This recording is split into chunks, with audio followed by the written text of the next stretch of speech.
Your Social Security payment schedule is not what you think it is this August. If you get SSI, the deposit you're expecting on August 1st already came 3 days early. And if nobody told you that, your account is going to look empty on a day it's supposed to be full.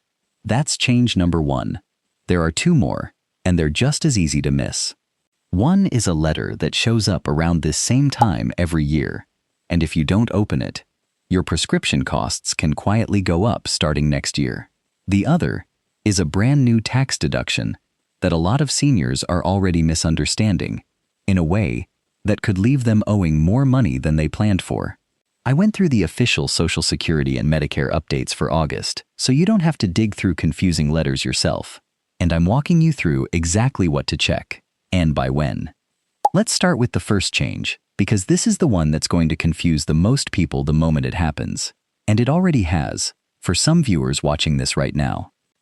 If you receive Supplemental Security Income, also called SSI, you're used to your payment landing on the first day of the month.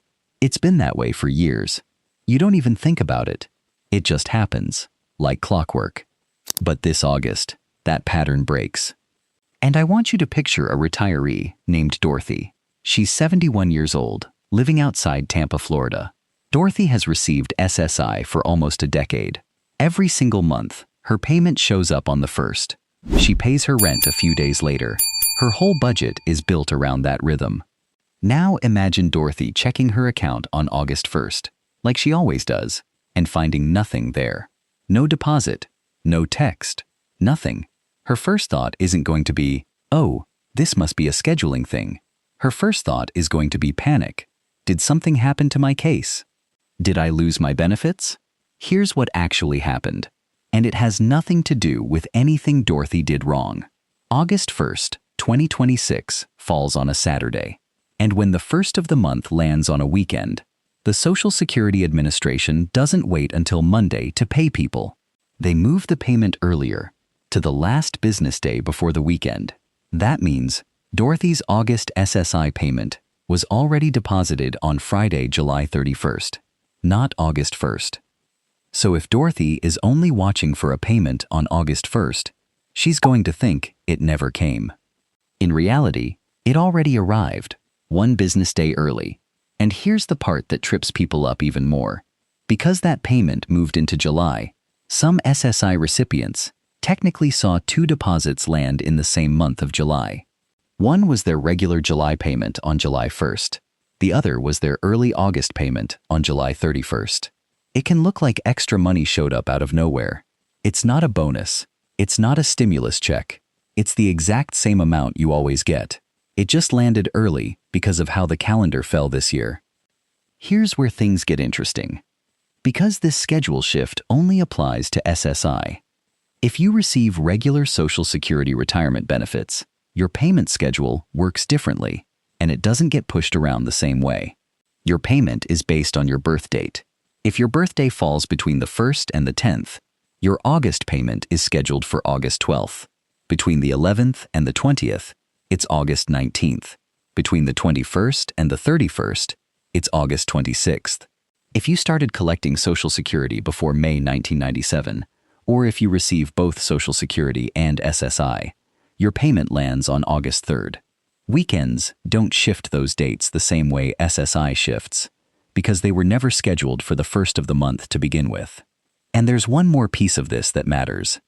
Because the entire August SSI payment already arrived on July 31st, there is no separate SSI deposit landing anywhere during the calendar month of August this year. Your account is going to look quiet for the rest of the month until the regular September payment arrives on September 1st. That's not a sign of a problem. That's the schedule working exactly the way it's supposed to. The bigger lesson here isn't really about one missing deposit.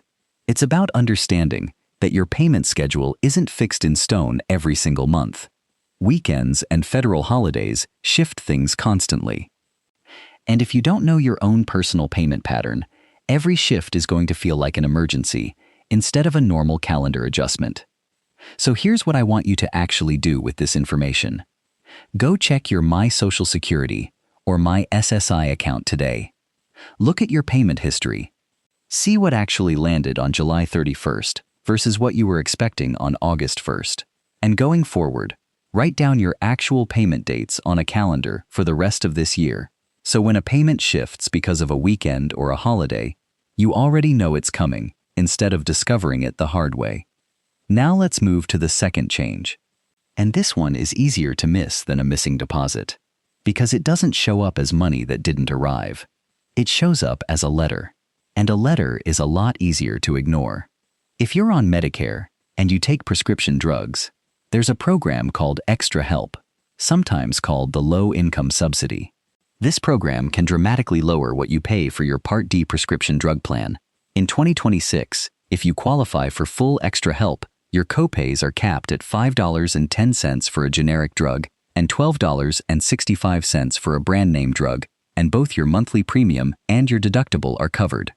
For a lot of seniors living on a fixed income, this program is the difference between filling a prescription and skipping it. Here's what almost nobody tells you about Extra Help.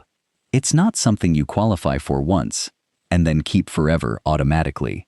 If your eligibility was based on your income and resources, and not something more permanent like full Medicaid coverage, the Social Security Administration reviews certain cases periodically to make sure you still qualify.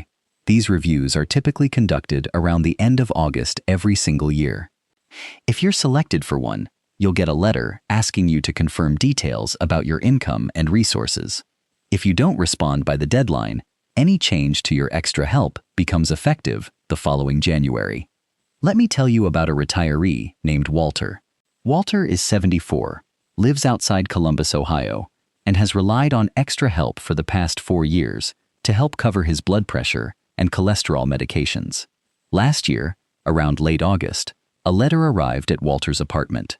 It was from the Social Security Administration, asking him to confirm some details about his income and resources as part of a periodic review. Walter looked at the envelope, assumed it was another piece of junk mail about Medicare plans, and set it aside.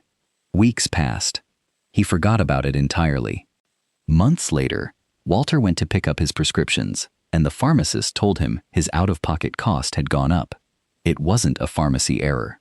Because he never responded to that review letter, the Social Security Administration made its decision without his input, using whatever information they already had on file. Nobody called Walter to warn him. The letter explained it. The letter went unopened. Here's where things get interesting, because this same problem can also work in the opposite direction, in your favor, if you catch it in time. If you currently receive Extra Help, and your eligibility isn't automatic through something like full Medicaid coverage, there's a real chance you could receive a review letter around this same time of year. If you're selected for one, ignoring it doesn't mean nothing happens. It means the decision gets made without you. So here's what I want you to do if you receive anything from the Social Security Administration this month, especially anything that mentions Extra Help, low-income subsidy, or a periodic review of your eligibility. Open it the same day it arrives. Read it carefully. If it asks you to confirm your income or resources, respond by the deadline listed on the letter, not a week later, not when you get around to it. And if you're not currently receiving Extra Help, but think you might qualify based on your income, don't wait for a letter that may never come. Reach out to Social Security yourself and ask directly. The program doesn't advertise itself. Most people who miss out on Extra Help aren't ineligible. They simply never asked. Now, before we get to the third change, I want you to notice something these first two changes have in common. Neither one is really about the government taking something away from you. They're both about information that already exists, sitting quietly in a letter or a payment schedule, waiting for you to notice it. The third change is a little different, because this one involves money that could actually work in your favor, if you understand how it works, and confuse you badly if you don't. Here's where things get interesting. Because this next update involves your taxes, and if there's one thing I've learned making these videos every week, it's that tax-related changes confuse more retirees than almost anything else we cover. Starting with the 2025 tax year and continuing through 2028, there's a new temporary deduction available specifically for taxpayers who are 65 or older. It's worth up to $6,000 for an individual, or up to $12,000 for a married couple who both qualify and file jointly. This is separate from, and stacks on top of, the standard deduction you already receive. In simple terms, it's an extra amount that reduces how much of your income is considered taxable.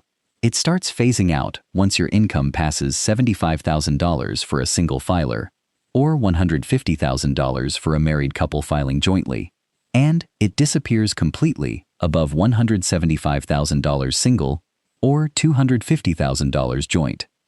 Now here's where the confusion starts, and this is exactly what happened to a retiree named Carol from a small town in North Carolina. Carol heard about this new senior deduction from a neighbor last year.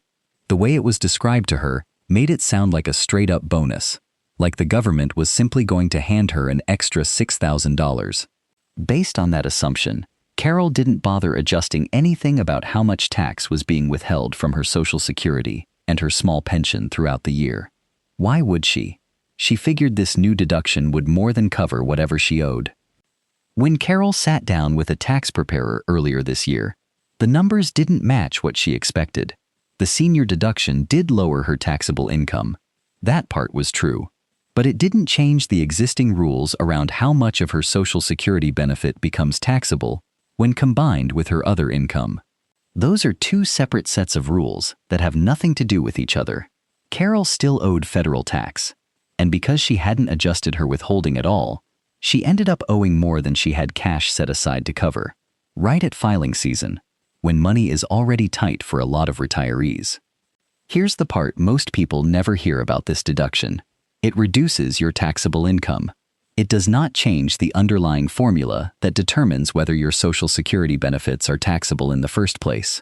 That formula has been in place since the 1980s and 90s, and this new deduction doesn't touch it.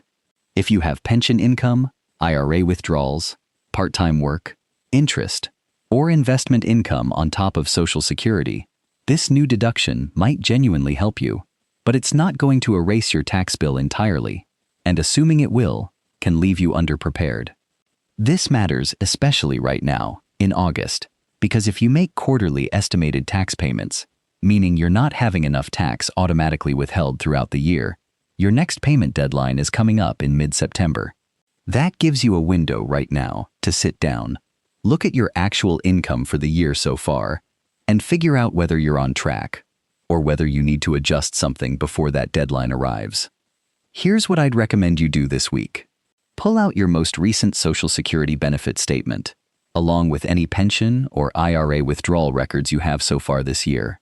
Add up your total income, then either speak with a tax professional or use the IRS's own withholding tools to check whether you're likely to owe money when you file, or whether you're already on solid footing. If you discover you're behind, you still have time before that September deadline to make an estimated payment or adjust your withholding through Social Security using a simple form. Now, before we wrap up, I want to spend a minute on something that connects to all three of these updates, because scammers know the calendar just as well as the Social Security Administration does. When millions of Americans are checking their accounts for a payment that shifted, or opening a letter about extra help, or hearing about a new tax deduction for the first time, that confusion is exactly what criminals look for. If someone calls or texts you claiming they can help you fix a missing SSI deposit, confirm your extra help eligibility over the phone, or get you the new senior tax deduction faster if you just verify your bank information first, that is not a real government process. The Social Security Administration does not call you out of the blue asking for your bank account number, your Medicare number, or a one-time security code. If you get a call like that, hang up. Then contact Social Security yourself, using the number on their official website, not a number a caller gives you. Let's bring all three of these together, because each one connects to the same underlying lesson. Number 1. Check your actual SSI payment dates instead of assuming they follow the same pattern every month. This August, your SSI payment already landed on July 31st, and there's no separate deposit coming during the month of August itself. Number 2. Open every letter you get from the Social Security Administration the same day it arrives, especially anything about extra help or a periodic eligibility review. If you're selected for review and you miss the deadline, the decision gets made without your input. and it takes effect the following January. Number 3. Take 20 minutes this week to look honestly at your income and your withholding. The new senior deduction can genuinely help you, but it works alongside the existing Social Security taxation rules, not instead of them, and the quarterly estimated tax deadline in mid-September is coming up fast. None of these 3 things require you to panic. They don't require an attorney or a financial advisor sitting across the table from you. What they require is exactly what we just walked through together. Check your dates, open your letters, look at your numbers before the deadline sneaks up on you. If today's video helped make sense of something that felt confusing, do me a quick favor. Share this with someone you know who's 65 or older, a parent, a neighbor, a friend from church, anyone who depends on Social Security or Medicare the way you do. A lot of these updates never make the evening news, and honestly, most seniors only hear about them from each other. One share from you could be the reason someone else doesn't get caught off guard this month. And if you found this useful, make sure you're subscribed to Robert Preston Updates and turn on that notification bell. Every week, we break down exactly what's changing with Social Security, Medicare, the IRS, and your retirement money, in plain language, without the confusing government paperwork. Take care of yourself and take care of your money. I'll see you in the next one.